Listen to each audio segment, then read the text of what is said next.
I have started 2 entrepreneurship centers, different universities, right? So I started the Georgetown Entrepreneurship Initiative 5.5 years ago, and having a ton of fun with that. 17, 18 years ago, I started the Center for Entrepreneurship at the University of North Carolina. And I had no idea what I was doing then. And I barely know what I'm doing now, but what I'm really good at is getting really smart people around me. And so we've done that here at Georgetown, and I did that in the last school where I worked. In between, I did help start a company. I wasn't the founder, but I was on the original management team of a company that raised over $100 million and then failed, crashed big time. Which, when you fail, it means you're really smart in that way, right? You're supposed to be learning a lot from that. But anyway, so I've had some entrepreneurial experience, but I don't consider myself to be like extra smart just because of the things I've done. But what we do here at Georgetown is we bring a lot of really, really smart people who have done a lot of great entrepreneurial things. I just left a room over in the Hariri building where we had 4 very successful entrepreneurs sitting there just waiting to talk to students, and no students were there. Right? It's something we do, we call Chalk Talk. Every week, basically, Wednesday at 5, there's open office hours. We have a group of entrepreneurs and residents. They come around, they do a lot of things. So if you either don't think I give you good advice or you want more stuff like this, check out, I'll give you the commercial up front. Startupboyas.com is our website. And right here, there's a few things right on the home page that you can go to. One is we have a calendar somewhere. Well, let's do this. We'll go down here to the Entrepreneurs and Residents. You can just click on the Entrepreneurs and Residents, and you look. We have 15 of these people, and they're not really that scary looking. They come from all different backgrounds, men, women, tech entrepreneurs. We got one of the founders of Sweet Green.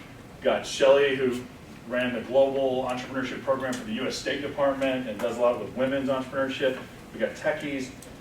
So a wide variety of entrepreneurs. Some of them are alumni, some of them aren't. They all want to help, right? They sign up. They're on here because they want to help Georgetown students. This guy invented the EpiPen, right? Sounds cool. He's also started 8 companies since then, all in healthcare. So if you want to meet with any of these people, just click on, you can read their bio, and their email address is right there. Email them, say, I'm a Georgetown student, I want to talk to you, and they'll say either come see me next Wednesday when I'm on campus, or I'll meet you some other time, or give me a call, we'll do a Skype meeting, or whatever it might be. So these are people that are around, that are available to help. They're on my team. If you meet with one of them, or reach out to them and don't have a good experience, let me know. All right.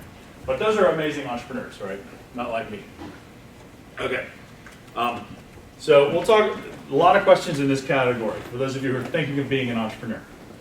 How do you start a company? All that kind of stuff. First thing, ideas are cheap.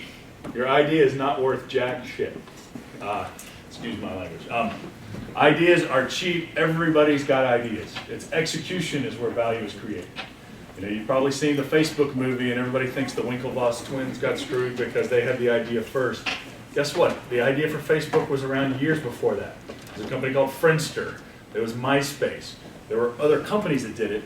What made the company valuable, what made Facebook so big, was the execution that happened well past the time when the idea was created. And that's the same thing with basically any company out there that you point to. It wasn't successful because some brilliant, unique idea. There probably are exceptions to this rule, right? Maybe you're a brilliant scientist and you come up with something in a lab that nobody else in the world has ever discovered. But most of the businesses that are being created or that students are considering, it's like a new way to get food delivered to your dorm room, or a new way to get your drink faster in line at the bar. Whatever it is, these things there are plenty of ideas out there. It's how do you do it better than somebody else, or how do you just get to the market? Like your company, you're not the only guys doing what you're doing, right? But what makes you successful? Distribution and financing models that are a little different than are out there, and shortening the manufacturing time compared to what other people are doing. You found ways to just execute, get relationships. There's all kinds of ways you can win. Even if somebody else is doing the exact same thing you're doing, your business can be successful. So we can talk more about that more if you want to. But for the same reason that ideas are cheap, I will contend that if you have an idea that you're scared to share because somebody else is going to steal it, chances are, you can always kind of hold it tight and, kind of keep it close to yourself. And it'll be this nice, cute little idea that you have, and it'll never go anywhere, right? You can sleep with it and just kind of have it there. It'll be cuddly and friendly, but it'll never grow, right? The only way ideas grow into real businesses is when you start to get feedback and bounce the idea off other people and learn a lot. So don't be scared. Maybe you think your idea is really, really unique, and you can, not take my advice. You can keep it to yourself, but chances are it will never go anywhere if you do that. Along those lines, we have all these programs at Georgetown to help students see if they have a good idea or not. Right? One of them I just told you about, our entrepreneurs in residence. These people have done it before. They're here to give advice. You go share your idea with them. If you think they're going to steal it, you're wrong for a whole lot of reasons. But these are people that we know and trust, right? That's another reason why you might want to trust them, because they're part of the team at Georgetown. But share your idea, and they might give you some advice on how to do it differently or how to make it happen. Another thing you can do is pitch in our competition. Somebody's asking about competitions. And, has anybody heard of, we have a social innovation competition? Anybody heard of this one? All right, February 19th in Fisher Colloquium. Go back up here. By the way, if you really want to stay connected, we have a way you can subscribe to our weekly bulletin. Does anybody here get our weekly bulletin? You guys think it's any good? Cool, all right, some nodded heads. Yeah, every Monday we send an email out about entrepreneurship stuff at Georgetown. We get a lot of good feedback about what's in there. But this right here is a social innovation competition, social innovation challenge. February 19th, if you have a social idea, business idea, doesn't have to be a business, it can be a nonprofit, you can register to pitch your business. We'll have, I forget how many we'll pick, somewhere around 10 maybe. We'll get to get up on stage, pitch their idea. You'll have to share it with your crowd, right? But don't be scared, nobody's gonna steal it. Or even if they do, it's all about execution, you gotta do it better. But anyway, you'll pitch it, we have a panel of judges, they'll give you feedback. A lot of the judges we bring in are people that wanna help you pursue the business idea. And there's prize money available for the winning team. Even if you don't have a business idea or a social business idea, come out and watch. You can learn a ton and network with the people that are there. So, looks like applications are open now and through February 13th, and then the competition is on the 19th. You can register. We got some amazing speakers. You can look through all this later. So anyway, so that's one of the competitions we have coming up. We have another one called the Startup Hoya Challenge, which is, let's see, where would I find that here?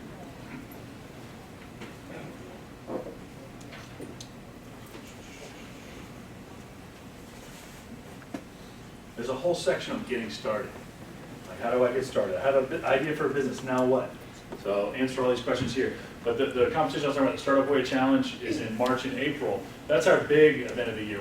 Last year we had, I think, 60 teams that pitched their idea. All you have to do is submit your business idea. Just write up a little write-up. Every team that enters gets a chance to pitch in front of a panel of judges. And those judges they're people that want to give feedback. They'll pick the best teams to move forward. Everybody gets feedback.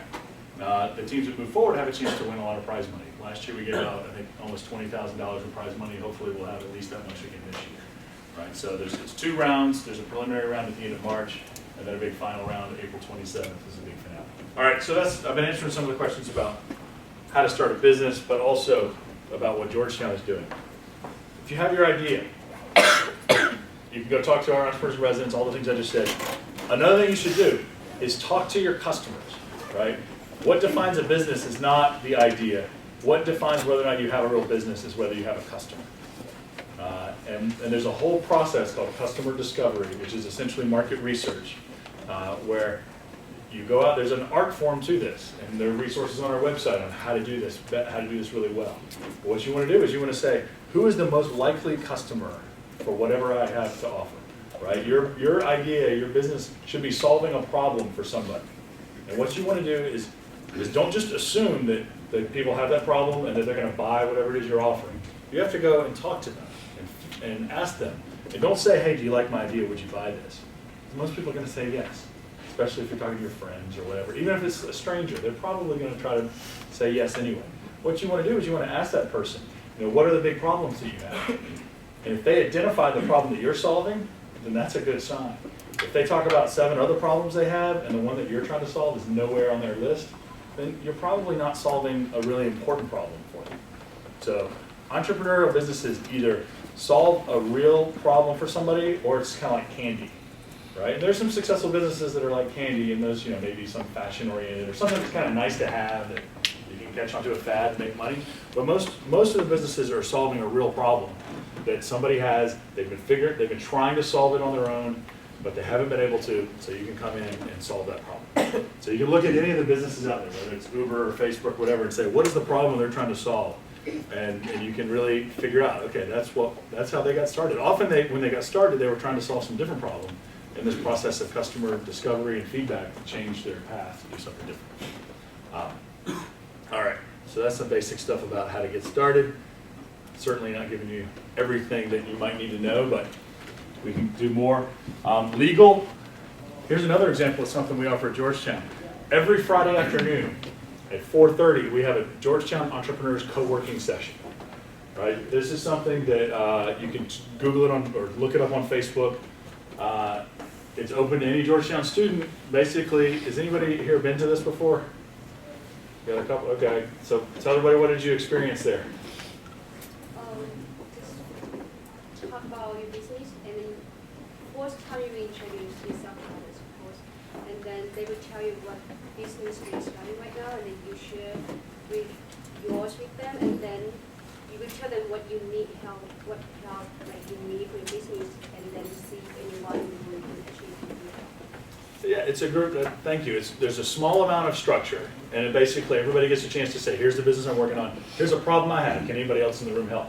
Right. So the entrepreneurs helping each other. That's a big part of it. We also have, not every week, but frequently, we have attorneys come in and offer free advice. Right. Some of the attorneys that come in are Georgetown alumni. Others are just people that like to help out. And so that's a great way to get some good free legal advice. Right now, if you need a lot more advice, you might have to start paying an attorney, but you can get some of the basic stuff covered through that kind of a method. Question? Where is that? Hariri, room 310. Fridays at 4:30. It's at the business school, right? Yeah, Where specifically at the business school? room 310. Okay. Is that off to the side? Because I was trying to find it. I was on the third floor. Just ask somebody there. It's a conference room. It's inside suite 320. Okay.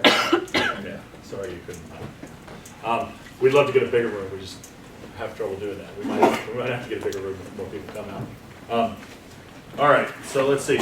Technical help. That's a tough one, right? Because there's a shortage worldwide of technical help. The phrase he used was a technical co-founder. A lot of times you have an idea and it's for a business that requires you to build some sort of app or something like that, or build something technologically related. If you don't have the skills to build it, you might think, well, how can I either hire an intern or find a co-founder, somebody that I'm willing to share ownership of my business with. Let's see. Under our I gotta find, here we go. Got something called our MVP workshop series. Awesome stuff, right? It tells you, if you have no technical skills at all, you can still create your MVP, which is your minimum viable product. There's a lot of things you can do that do not require you to build a full-out demo or a prototype of your product. And we have videos here on how to do that. All right, so just go to our website and look up the MVP thing. How to create a product without or with minimal technical skills. Check it out. There are organizations. There's one called Co-Founders Lab. There's General Assembly, which is an organization here that has a big operation here in DC that help you match up with other people that may want to work on your business with you. Or General Assembly trains a lot of technical talent, so they have access to that sort of thing. So there are ways to do it. It's not easy though, because there are a lot of people looking for that same technical talent. The key thing is you don't actually have to build the full product to get started. That's the biggest message. So a lot of people get stuck saying, I have to actually build my app before I can do anything else. The first step is customer discovery. You got to find out if customers care before you spend any time or money trying to actually build the thing. All right, so that's the short version of that. Good? How are we doing so far? All right, I'm going to shift gears a little bit. Well, okay, one other thing. Business planning is old school, right? There used to be that when you have an idea, you think you might want to start a business, everybody tells you the first thing you got to do is write a business plan. And a business plan is generally full of all kinds of assumptions. And before you've actually done any customer discovery, you've done research, you're just guessing, how much am I going to be able to sell this for? How many people are going to buy it? These are all just wild guesses. And so business plans it's like creative writing. And you might make a beautiful document full of nice charts and everything else, and it has all the headings and everything, but it's all just made up, right? So business plans are more and more recognized as just that, as creative writing. So what you want to do is you want to actually get out there, get some actual data, some feedback, test things with customers. This is the whole lean startup method. I probably haven't mentioned that phrase yet, but look up lean startup. There's a whole philosophy around testing things, doing experiments. It's not just getting lucky. It's not just waking up one day and thinking, oh my God, I have the greatest idea in the world, and then getting rich, right? There's a whole series of experiments and testing, things like that you do. And once you have more data, once you have a business model that looks like it can work, then you can actually start to write a business plan that, once you have some more, some kind of foundations on which to make some more educated guesses. But business plan is definitely not the first step. Right? So in the past, that would be what people would tell you, and a lot of people will still tell you, go write a business plan. But it's just creative writing, it's a waste of time. Later on, a business plan might become important, but definitely not in the first stage. All right, so a key question, I want to talk about entrepreneurship, why this might be important for all of you. I've been talking about how to start a company and what to do with an idea, and that's great. But many of you probably don't have some idea that you're ready to pursue right now. But maybe you're interested enough in entrepreneurship. So students tell me all the time, they say, I really am interested in entrepreneurship. I don't have some great idea. So I guess I'll go work for Deloitte. Or XYZ comes at you. Deloitte? Yeah. All right, here we go. No offense to Deloitte. Or any other XYZ company. But there's an assumption that if you don't have your own brilliant idea, or you're not ready to kind of take the risk and the plunge, to do it yourself, that you do have to go work for some huge company.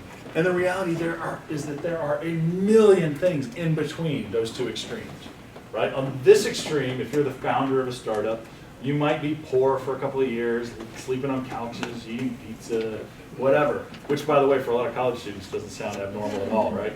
But maybe the risk is not that high, especially when you're young, because you're used to doing things cheaply.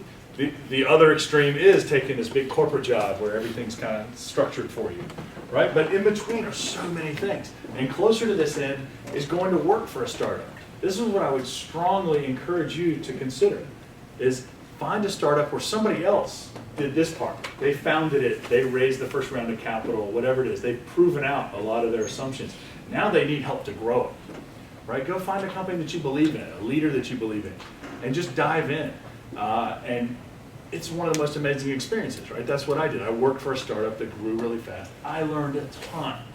And many of you, most of you, are very early in your career where learning is so much more important than making a lot of money, right? You work for a startup, most of them will pay you a salary, right? That's another thing. It's not a vow of poverty.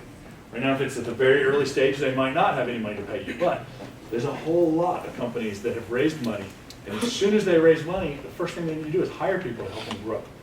And a lot of them are looking for young people to come in. And you can learn so much, and maybe that company's successful, right? So if you got in at Facebook, I forget the exact statistic, but it's something like, if you were even the 2,000th person to work at Facebook, which means several years after it had grown a lot, very little risk of going and taking that job, you still made over $1 million in the IPO. So that's an extreme example. The point is, if you take a job with a startup, you might make some money if there's an exit event, but they'll pay you a salary, you'll learn a ton, maybe then you'll be ready to go out and start your own company, or maybe you'll join another startup, right? If one of them fails, no big deal, go find another one. That's what happened, or that's what could have happened with me. The company I worked for was in telecommunications, which I had no experience in, but I learned it pretty quickly. Within 2 years, the company had not done well, and they kicked me out or whatever. I had offers from other telecom companies, so I had learned an industry. I could parlay that into other startups. You'd be able to do that. It's amazing how tight-knit the community is. The people I used to work with at that startup, we now stay in contact. I saw one of them last night. I think he might hire one of our Georgetown students with his newer company. So it's one of the great things. You work with a team of people and you're making things happen when you're working at a startup. If you go work for some huge company, it's likely that you'll feel like you're not going to make a difference. You know, whatever you do is not really going to move the needle for that huge company. And then there's all the corporate politics and all that crazy kind of stuff, right? Now, some big companies, you have a lot of learning and all that kind of stuff too. But when you're working at a startup, you're given a tremendous amount of responsibility very early on. You're making decisions that are going to matter a lot. And so, you know, taking chances, making things happen, trying new things, learning a lot. It's a great opportunity. Along those lines, I strongly encourage you to consider an entrepreneurial internship. Some of you might want an internship during the school year or in the summer. And as a matter of fact, we happen to have a job and internship board where, you know, we do work with the career centers on campus to try to cross list, but we have a lot of postings here for undergraduate, graduate, summer internships, full-time positions. So check it out. Different startups doing all kinds of cool stuff. So if you work for a startup, even for just a summer, you'll probably learn, okay, this is something I really love. I want to stay at this company, or I want to find one like this to stay in. Or you might say, you know what, this is not for me. Let me dust off my suit and my resume and go talk to the Deloitte people. Or whatever else you might want to do. So give it a try. You might find that you absolutely love it. That's what I've seen. A lot of students that are kind of apprehensive. You know, do I want to do this startup thing or not? They go, they spend a summer or just maybe part-time during the school year, and they realize, okay, this is really cool. This is for me. Maybe that particular company's not going to make it, or maybe I don't like the leader of that company or believe in their future, but I like a lot of the things I learned there. I'm going to find another one even better fit for me. So strongly encourage you to consider some way entrepreneurship might be a good fit for you. Even if you do go work for Wall Street or some other company, maybe after a few years, then you'll be ready to take the plunge, right? Some of you may have student loan debt, whatever else you might need to take less risk early on. Like I mentioned, you can still make a good salary working for a company that, you know, maybe instead of the 3 people in a garage starting it, you go work when there are 50 people there, and they can actually pay you a salary and all that. So it's not really taking a vow of poverty. Exit events in general. You know, sometimes you found a company gets started up, and it lasts forever, you know. But the original investors and often the original founders, they want to make some money somehow, and that's where exit events come in. So if you raise money from outside investors, they're going to want their money back with a big return. And that's generally happens when you either sell the company to another company or when you take the company public, right? And that's really rare to be able to take a company public. But the third likely exit event is failure, right? The company goes out, then you start over and move on. I don't know, there's a question about exits, but one of the key thing to remember though is if you're founding a company and you want to raise money from an outside investor, whether it's a venture capitalist, an angel investor, whoever it is, they're going to want their money back somehow, right? And at a certain level, they're going to probably want a lot of control. And a lot of entrepreneurs don't like that. And I was talking to an entrepreneur last week who wants to raise venture capital but doesn't want to give up control. And that's not going to work, right? If you raise money from venture capitalists, they're going to want a seat on the board of directors. They may not have majority control early on, but at some point as the company grows and you need more and more money, you're going to give up more and more control, which is fine for a lot of entrepreneurs because if you sell for a huge amount of money later on, then your slice doesn't matter what percentage of the company you own if it's a lot more money than you ever made before. But a lot of people try to maintain complete control, and those are usually the companies that don't grow that high. So you can own 100% of nothing, or 3% of something huge. Yeah. Sometimes it's a matter of trying to find the right investors. And so does Georgetown have any resources that connect you to those people? Great question. Yes. So Georgetown, here are a couple of things that we could do. We have a lot of angel investors who teach classes for us, who are entrepreneurs in residence, like the people on the screen up there, and who come and judge the competitions that I mentioned.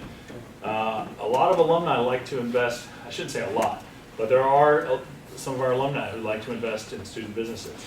And what I tell them is two great places to go and see the best student startups. One is the finals of our competition, and two is we have a summer incubator program, the Georgetown Summer Launch Program. So if you want to spend your summer working on a startup, then we can give you mentoring, give you a space to work, and we have a demo day at the end where a lot of investors. And that's for all students, right? Like grad or undergrad? Absolutely. So the Georgetown Entrepreneurship Initiative that I run, we also use the brand name Startup Hoyas. It's open to everybody, right? Thanks for asking that, because it's not just for grad students, it's not just for undergrads, it's not just for business students. It's open to everybody, right? Can I say that loud enough? Everybody, right? Entrepreneurs are not just business majors or MBAs or whatever. They come in all shapes and sizes. In our program, even though my office and a lot of the events we do are in the Hariri building, we are absolutely not restricted to just business students. Can I say it again? Okay. All right. Not just for business students. Cool. Any other questions? Yes? So do you have any programs for international students who might do their business outside of the United States? We have had a lot of our students do that. In terms of, we don't have specific programs that I know of to help with that, except that, you know, most of our programs are relevant. You know, we have, we also have a bunch of courses, I should mention, and that are about a lot of these same topics, which you can go through the website and see our courses. We have some for undergrads and for grad students. I know sometimes it's hard if you're not, the courses that I manage are all business courses. They are open to non-business students. You have to figure out how to get registered in there. But I know that that's been a way a lot of students have done that before. They've taken some of those courses and used what they learned to go start a company elsewhere in the world. A couple of our entrepreneurs in residence have done a lot of business around the world too, and so they're good resources for that. So we want to help you no matter what it is you're trying to do. We don't have a specific program set up for what you described. All right, what am I missing here? You guys want to talk about social entrepreneurship? A lot of people interested in that. Who knows what social entrepreneurship means?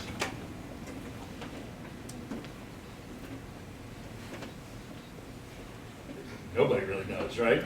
You know, my opinion is every entrepreneur is solving problems and adding value to society, right? There's a lot of debate within in this whole discipline or whatever. You know, what does social entrepreneurship mean? You know, you could argue that if an entrepreneur is behaving unethically, that's not good for society, right? That's a good argument, right? If you're a drug dealer, you might be an entrepreneur.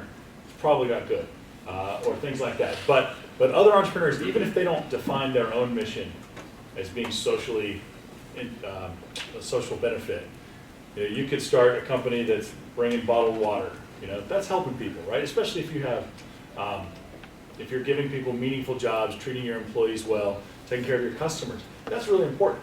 There's maybe nothing more important in international development, right? So many of you might be interested in going around the world and helping with international development.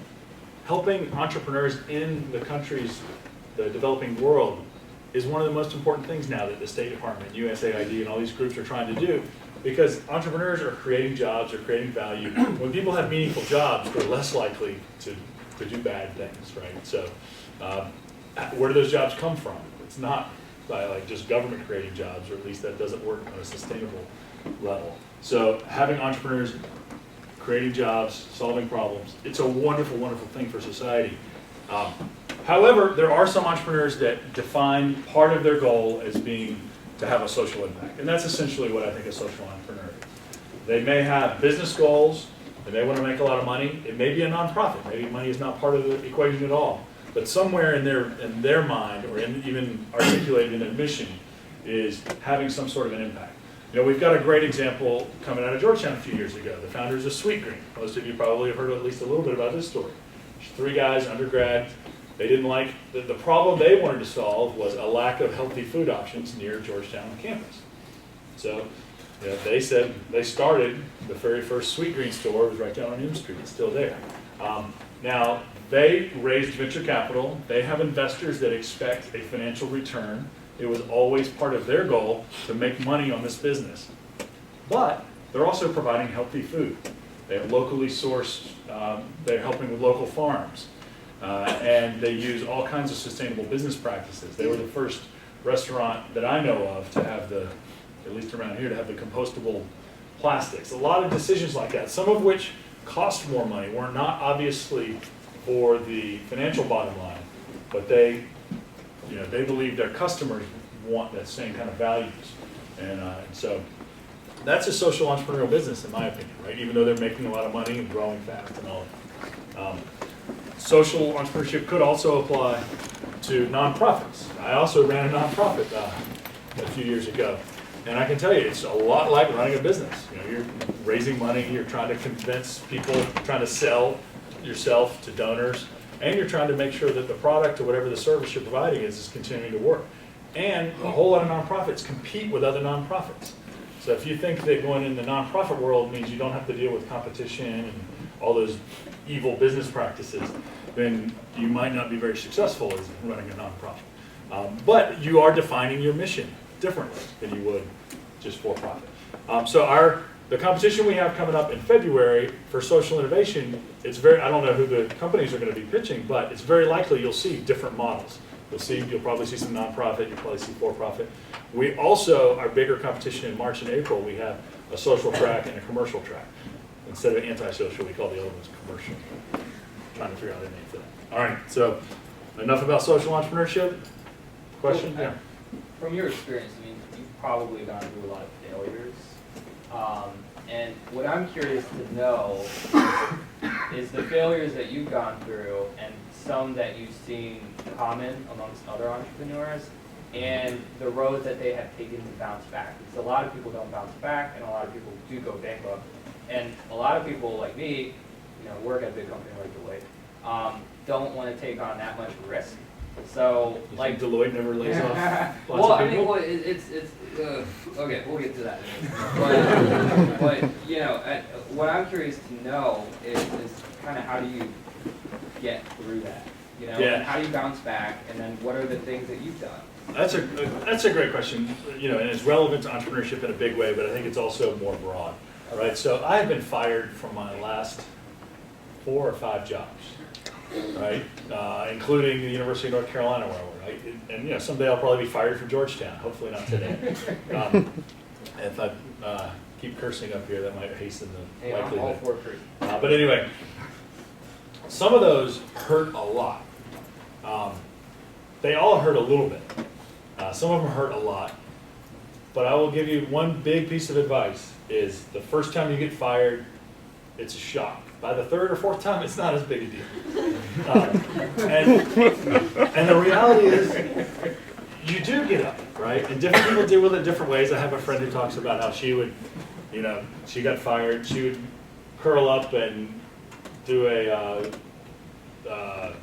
marathon or whatever. She would binge on the HBO TV shows, whatever, for a few days, eat a lot of ice cream, and then come out of it and just start being more a part of the world. Whatever. The point is, everybody deals with it in different ways. Yes, if you're an entrepreneur, there's a whole lot of risk out there, and you're likely to fail.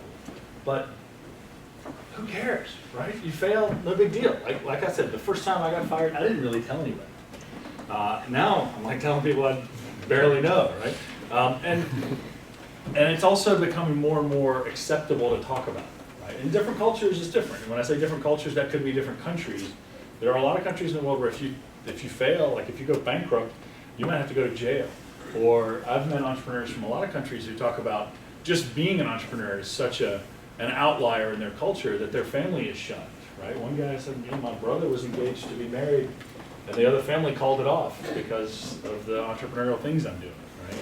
And all kinds of crazy things like that can happen. Now in the United States, that's really unlikely, but it's true that like when you go to Thanksgiving with the family or whatever, if you talk about you got fired, your parents will be all upset.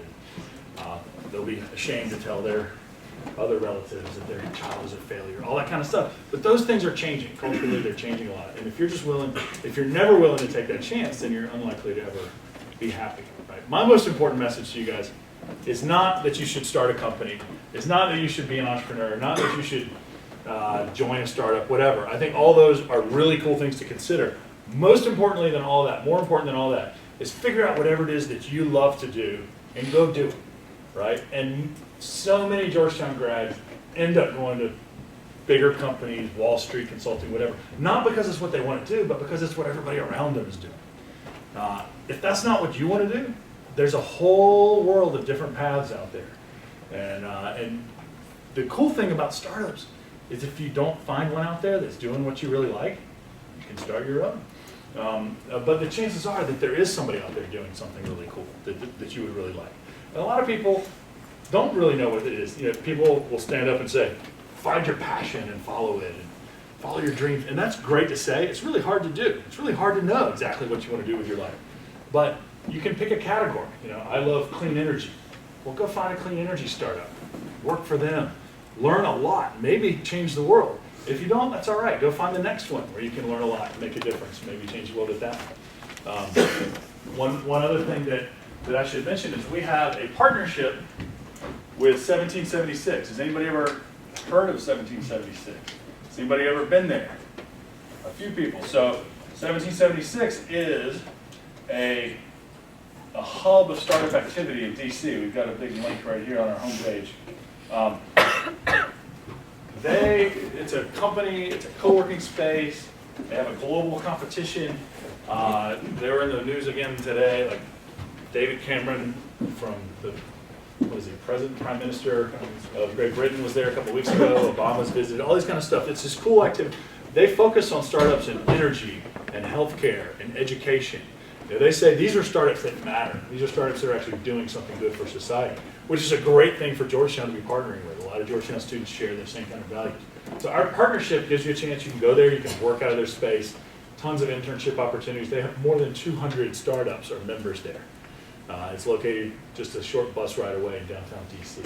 So if you're interested in, all right, I've been giving a lot of commercials up here. I think our time's getting short. I've at least touched on most of these things. Is there anything else that you guys are really, that we didn't cover, that we wrote up here didn't cover well enough, or it wasn't written up here at all, and you still want to ask about?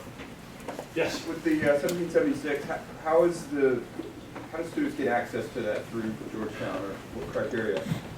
It's pretty open, right? So right down here, you have a little apply here button.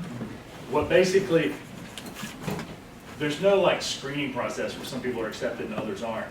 When you apply, we just give you, there's just some policies you got to follow when you're there. So if you apply, we'll get your info, we'll send you the little policies. You can go work there. The thing is, you can't show up every day. That's one of the policies, right? And Georgetown can only have a certain number of people there at any time, so we don't want like 20 students to all show up there and take over the whole place. So, but other than things like that, it's relatively easy. But we have access to like all the, like your own bench area and all the mentors and everything, like all the services they have. Big Georgetown sign, Yeah. and that table right there under it is something that's for us. Right? We actually share it with other universities, but we're the best. And I expect we'll be using it a lot more. Yeah, there's a whole lot of shared space there. You can go work there for a few hours. They have a lot of events too. Check out their website, right? So they have events every day. And you know, a lot of them are open to the public anyway. If you don't think it's open to the public, and you know, you can contact us. We've got an email address on here too. One of my student workers helps us manage the whole partnership. So they do a lot of stuff. We would like for our students to take more advantage of it, right? We're just getting into this partnership. It's something that's new for us. I love going over there. It's a very different vibe. There's a whole bunch of startups around. It's just a cool space.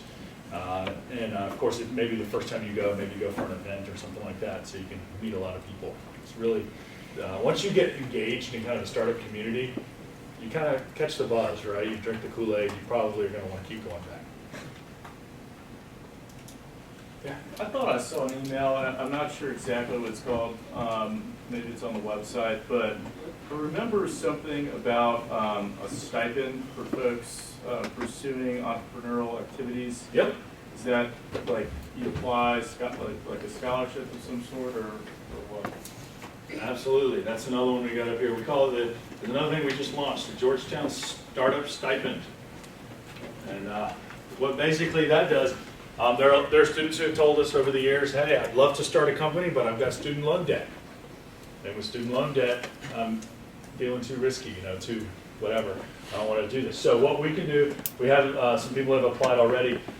We will give you enough money to pay your student loan payments for for up to 2 years after you graduate. So brand new program, again, on this same webpage at the bottom is a way to apply for that. And really, we just want to find students who are committed to starting their company, right? We don't give you enough money to fund your company or pay your rent and all that. We basically, you tell us how much loan debt you have, we verify that with the financial aid office or whatever, and we figure out, okay, we'll give you enough money to make your payments for a while. So that's one less thing you have to worry about. And so hopefully we'll have a lot of students taking advantage of that. Please apply for that if it's something that you think you qualify.